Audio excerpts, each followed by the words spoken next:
आदिवासी समाज और कमजोर वर्गों की सबसे बड़ी दिक्कत है कि वो बोलते नहीं, वो सहते जाते हैं फिर एक दिन विस्फोट होता है, फिर विस्फोट होता है तो सरकार बोलती है देखो यार ये इन्होंने क्या कर दिया। तो इसलिए सबसे बड़ी जो कमजोरी मैं मानता हूँ, आदिवासी क्षेत्रों में उनके अधिकारों को दरकिनार करा जाता है, उसको प्राथमिकता से उठाया नहीं जाता।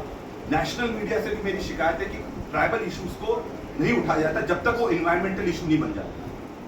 गडचिरोली जिल्ह्यामध्ये पहिल्यांदा विक्रांतजी या ठिकाणी आले होते. काल कार्यक्रम घेतला होता, त्यानंतर आज पत्रकार परिषद घेतली आणि या ठिकाणी आदिवासी समस्या संदर्भात, आदिवासी जनजाती संदर्भात विविध उपाययोजना त्या आणि शासनाकडून होणारी मुस्कटदाबी या संदर्भात या ठिकाणी पत्रकार परिषद चर्चा केली आहे. या संदर्भात आपण त्यांच्यासोबत चर्चा करूया कि सर यहाँ आने के बाद आपको ज़मीन अधिग्रहण है, माइनिंग है, इसके बारे में आप क्या सोचते हो? देखिए, मैं ये सोचता हूँ कि गढ़चिरौली सबसे ज़्यादा डेंस फॉरेस्ट कवर वाला ज़िला है। 70% से ज़्यादा यहाँ पर फॉरेस्ट कवर है और उसके बाद भी यहाँ पर फॉरेस्ट राइट एक्ट का उल्लंघन किया जा रहा है। पट्टे नहीं दिए जा रहे हैं, ज़मीन अधिग्रहण जो अधिनियम है उसका पालन नहीं किया जा रहा है। कल मैं 27 गाँवों के लोगों से भी मिला, वहाँ पर देखा जाए तो जिस तरह से उनकी उपजाऊ ज़मीन है वो छीनी जा रही है। आप एयरपोर्ट के नाम पर विकास की बात कर रहे हैं, हम विकास के विरोधी नहीं हैं, विकास के साथ विनाश हो रहा है। यहाँ पर भागीदारी नहीं मिल रही है, भागीदारी मिलना चाहिए। और जो ज़मीन आप एयरपोर्ट के लिए ले रहे हो उसके अलावा आपके पास दूसरी ज़मीन भी है, उसके बाद भी आप जो लोगों के आय का साधन है वही ज़मीन आपको क्यों चाहिए? पैसा कानून पूरी तरह से लागू करानी है। और ये भी एक चीज़ आप देखिए कि जब आदिवासी की बात आती है तो ये आदिवासियों के नाम पर वोट तो ले लेते हैं, बोलते हैं कि हमने राष्ट्रपति आदिवासी दिया है, पर उनके अधिकार हक की बात आती है तो वो नहीं देते। अभी ट्राइबल एडवाइजरी काउंसिल की बैठक हुई अभी 1-2 दिन पहले, वो 1 घंटे में समाप्त कर दी। जो आदिवासियों के मुद्दे उसमें उठना चाहिए थे, जो अधिकार के मुद्दे उठना चाहिए थे, तो नहीं उठा रहे। तो मैं ये मानता हूँ कि यहाँ पर बहुत घोर उल्लंघन हो रहा है संविधान का, और जो अधिकार मिले हैं, किसानों को अधिकार मिले हैं, आदिवासियों को अधिकार मिले हैं, उसका बिल्कुल भी यहाँ पालन जमीन पर नहीं हो रहा है। सर यहाँ और देखा जाए तो ये जंगल क्षेत्र है, बट यहाँ ग्राम सभा को भी उतनी जो ग्राम सभा के अलावा कुछ होना नहीं चाहिए, बट ऐसा होते हुए यहाँ नहीं दिखता है। जगह अधिग्रहण का मुद्दा तो छोड़ दीजिए, लेकिन वन हक दावे हैं वो आज भी प्रलंबित है। इसके बारे में कैसे देखते हो? देखिए, ये ग्राम सभा सबसे मजबूत, अगर आप 5वीं अनुसूची को पढ़ेंगे तो ये कहा जाता है कि जहाँ पर 5th शेड्यूल स्टेट्स हैं, 5वीं अनुसूची है, वहाँ पर मतलब ना लोकसभा ना विधानसभा, सबसे बड़ी ग्राम सभा, और उसी ग्राम सभा को पूरी तरह से दरकिनार करने का ये सरकार ने काम करा है।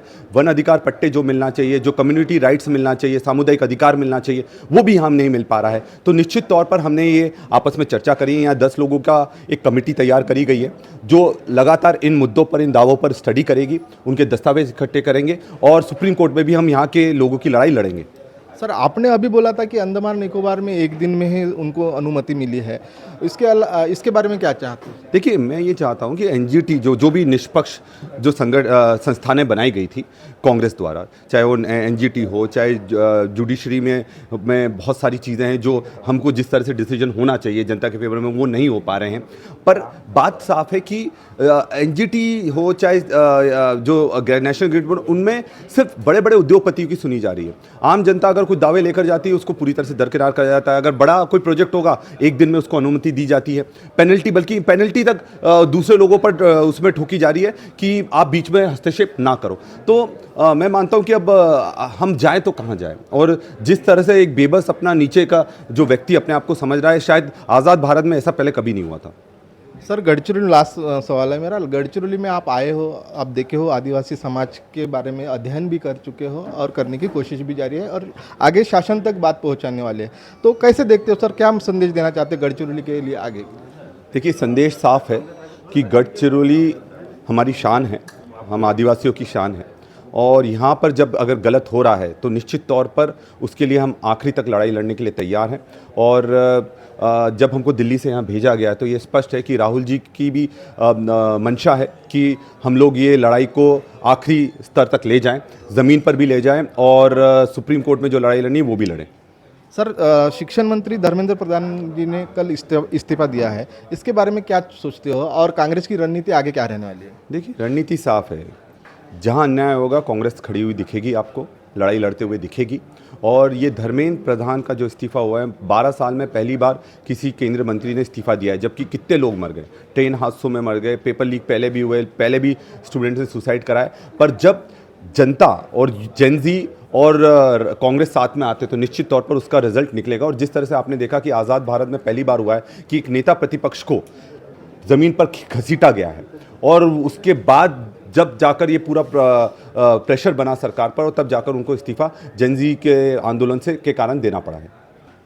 आमचे लोकसभेतील विरोधी पक्षनेते माननीय राहुलजी गांधी यांच्या सूचनेनुसार या गडचिरोली जिल्ह्यामध्ये आदरणीय डॉक्टर विक्रांतजी भुरिया साहेब जे राष्ट्रीय अध्यक्ष आहेत ते या ठिकाणी ह्या सगळ्या समस्या समजून घेण्यासाठी या ठिकाणी आलेले आहेत आणि ह्या समस्या केवळ आदिवासींच्या नाही तर सर्वसामान्य किसान जनता जे आता थोड्या वेळा पूर्वी एक प्रश्न गैर आदिवासींच्या संबंधाने विचारला गेलेला होता, तर हा सर्व जे शेतकरी आहेत आणि शेतकरी म्हटल्यानंतर सर्व SC ST OBC सर्व घटकातील त्यांच्यावर जो या जिल्ह्यामध्ये ज्या प्रकारे अन्याय होत आहे आणि मायनिंगच्या नावाखाली फार मोठ्या अडचणी क्रिएट होत आहेत या गडचिरोली जिल्ह्यामध्ये, त्याला आंदोलनाचं स्वरूप देखील आलेलं आहे आणि त्या सर्व गोष्टीचा एक निचोड म्हणून आणि त्या लोकांवर होणारा अन्याय अत्याचार याची माहिती देण्यासाठी आणि इथलं स्थानिक काय परिस्थिती आहे या परिस्थितीचं निवारण करण्यासाठी